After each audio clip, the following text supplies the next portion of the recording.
সবাইকে নমস্কার। আজকের আলোচনা টি-20 ওয়ার্ল্ড কাপ। টি-20 ওয়ার্ল্ড কাপের এই বিতর্কের আগে ছোট্ট একটা প্রশ্ন, বিশ্ব ক্রিকেটের এই সিদ্ধান্তগুলো কি সত্যিই সবার জন্য সমান? বিতর্কের এই সূচনা হয় যখন বাংলাদেশি পেসার মুস্তাফিজুর রহমানকে একটি আইপিএল দলের জন্য নিলামে নেওয়া হয়, কিন্তু হঠাৎ করেই কোনো সুস্পষ্ট ব্যাখ্যা ছাড়া তার এই কন্ট্রাক্ট বাতিল করা হয়। এটা শুধু একটা কন্ট্রাক্ট বাতিলের বিষয় নয়, এটা বাংলাদেশি খেলোয়াড়দের প্রতি সম্মান, পেশাদার আচরণ এবং নিরাপত্তা নিয়ে গুরুতর প্রশ্ন তোলে। আর এখানেই উঠে আসে ভারতীয় ফ্র্যাঞ্চাইজি ক্রিকেটের ভূমিকা ও দায়বদ্ধতার বিষয়। এখন ক্রিকেটে যদি বাংলাদেশের ব্যাকগ্রাউন্ড নিয়ে যদি কথা বলি, তাহলে বলতে হয় 1999 সালে বাংলাদেশ প্রথম বিশ্বকাপে অংশগ্রহণ করে। 2000 সালে তারা টেস্ট মর্যাদা অর্জন করে। 2015 বিশ্বকাপে শক্তিশালী ইংল্যান্ডকে হারিয়ে কোয়ার্টার ফাইনালে ওঠে। এশিয়া কাপে একাধিকবার তারা ফাইনাল খেলে। অস্ট্রেলিয়া, ইংল্যান্ড, ভারত, পাকিস্তান ও দক্ষিণ আফ্রিকার মতো শক্তিশালী দেশগুলোর বিপক্ষে তারা দ্বিপাক্ষিক সিরিজ জয় করে। এবং এছাড়াও সাকিব আল হাসান, তামিম ইকবাল, মুশফিকুর রহিম, মাহমুদুল্লাহর মতো বিশ্বমানের খেলোয়াড়দের ধারাবাহিক পারফরমেন্স সব মিলিয়ে বাংলাদেশ আজ আইসিসির পূর্ণ সদস্য হিসেবে প্রতিষ্ঠিত এবং প্রতিযোগিতামূলক একটা ক্রিকেট শক্তি হিসেবে আসলে বিবেচ্য, এটা বলতেই হবে।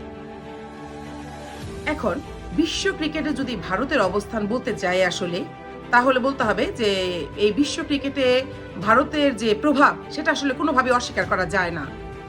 আইসিসির ব্রডকাস্টিং রেভিনিউ, স্পন্সরশিপ সবখানেই ভারতের ভূমিকা রয়েছে। আর তাই আইসিসির অনেক সিদ্ধান্তেই ভারতের অবস্থান এখন খুবই গুরুত্বপূর্ণ।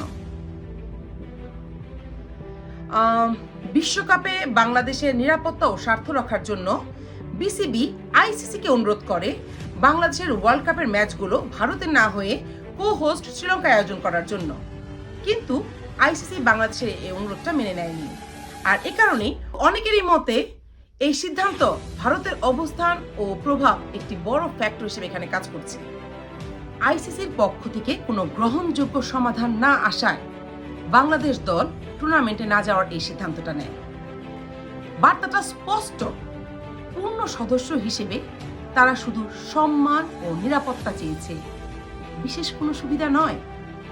তো এখন কথা হচ্ছে যে বাংলাদেশের প্রতি আইসিসির যে অন্যায় সিদ্ধান্ত, তারই প্রতিবাদী পাকিস্তান কিন্তু ভারতের বিপক্ষে খেলায় অংশগ্রহণ করতে চায়নি, কিন্তু পরবর্তীতে বাংলাদেশের যৌক্তিক পরামর্শের কারণেই পাকিস্তান রাজি হয়েছে খেলার জন্য, যাতে টুর্নামেন্ট ভেস্তে না যায় এবং এটি একটি সমঝোতার পথ যেন তৈরি হয়। এটি প্রমাণ করে যে বাংলাদেশ শুধু নিজের স্বার্থই নয়, বরং পুরো টুর্নামেন্টের সাফল্য ও স্থায়িত্বকে নিয়েও দায়িত্বশীল এবং বাস্তবসম্মত ভূমিকা পালন করেছে।